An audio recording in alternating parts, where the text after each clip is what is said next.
mababawasan ang ating mga bilihin kung ang mga ito ating gagawin. Isa na namang masayang DIY proyekto ang susubok sa creativity nyo.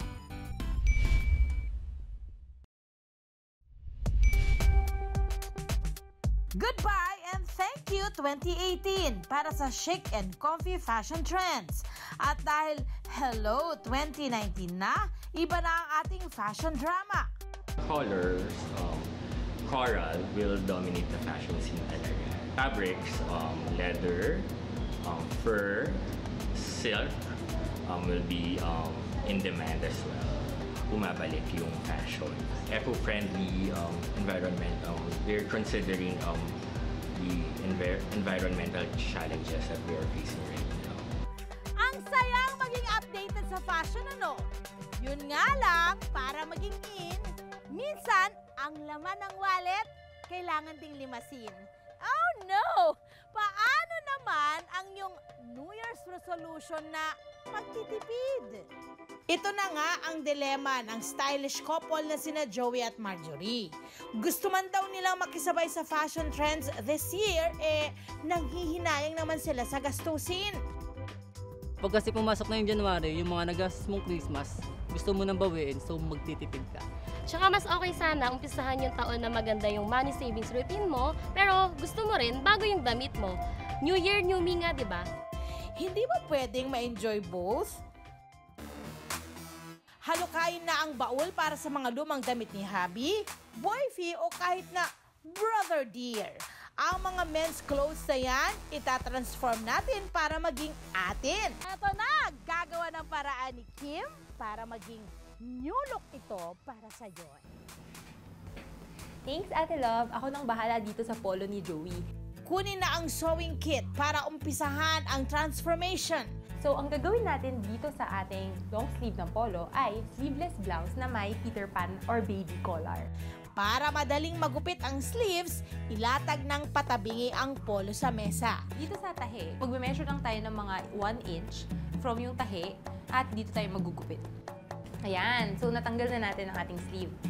Nag-iwan lang tayo netong 1 inch na to dahil tatahiin natin siya sa loob ng ganito. Gumamit ng sinulid na kakulay ng damit o ng orihinal nitong tahi na gagawin nating guide. Para mag-stay yung tupi natin, kuha lang tayo ng pin.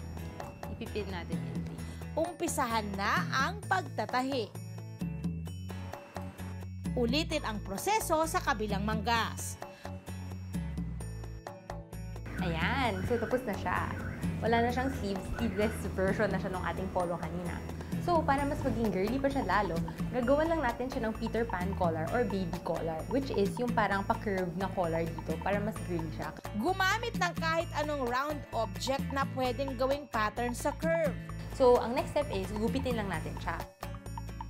Yan. So, with that, naging mas girly na siya and less masculine yung ating collar. Ito na yung blouse mo, Marjorie. Yes! Oh, baka rin, Kim, ang bilis mo talaga. Ang cute. So, pwede mo na itong magamit sa mga pormahan. Ay, ang ganda oh. Oh, so, Perfect. Ganda. Oh, di na kayo bibili. So, alam mo na. Right now, yung mga men's pieces, female or female counterparts are also wearing them as a statement piece talaga. Walang nagastos pero may bagong outfit agad sa ating DIY. Nako! Marjorie, excited ka na ba para dito? O, di ba? Kasi ito na polo na ito, yung long sleeves na to na polo. Gagawin raw itong palda. Wow! Aminin mo yan, Kim! Mas excited ako rito. Go!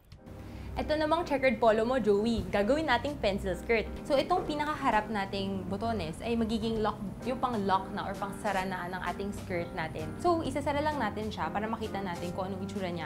Tatanggalin lang natin yung sleeves at yung mismong collar natin. So, magiging flat ito. Mag-iwan din ng 1-inch allowance mula sa tahi ng sleeves. Gupitin ang collar ng polo. Itatahin natin tong parte na to. So, since may butas siya for the sleeve, ipapasok lang natin siya ulit.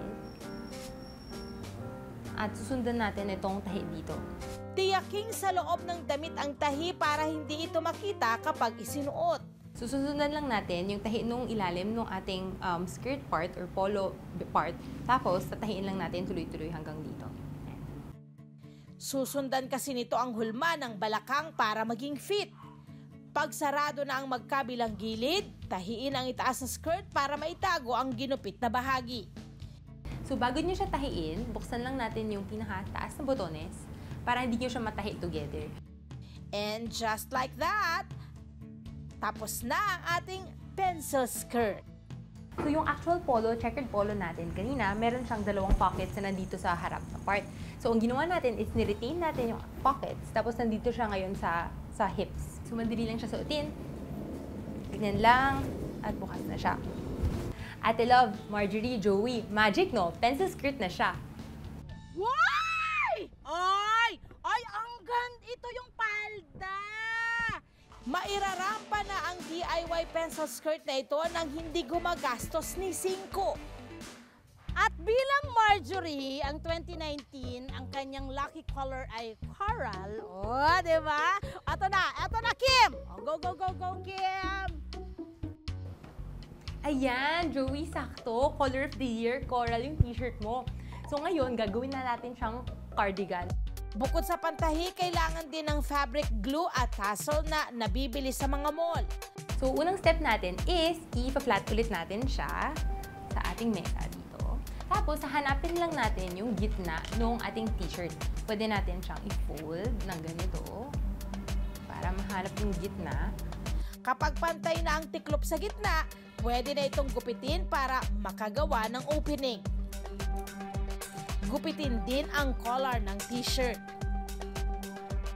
Kinot ko lang siya ng parang V-shape para maganda yung bagsak dito sa harap. Dahil hindi naghihimulmul ang tela ng t-shirt, hindi na ito kailangang tahiin.